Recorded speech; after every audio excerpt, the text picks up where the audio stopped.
এটা কি বলুন তো? এটা হচ্ছে বড়ইয়ের আচার। এটা খেতে ভীষণ ভালো লাগে আমার কাছে। আচার আমার সবসময় ভালো লাগে।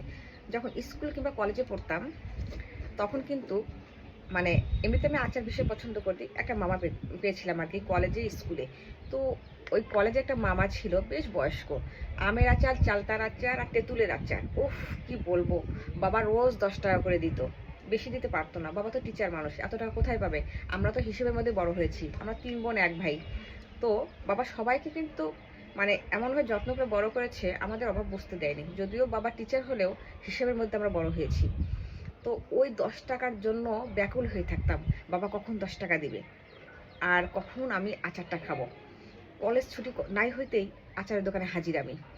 তো এই যে সেই থেকেই ভালো লাগা। আর সেই থেকেই আমার একটা ভালো লাগাই আছে। আর এই যে বিভিন্ন রকমের আমি আচার করি। আমি খেতে পছন্দ করি, বানাতেও পছন্দ করি। এই যে দেখুন আচারটা কি? একটু সরিষার তেল বেশি করে দিয়েছি তো, দুর্দান্ত!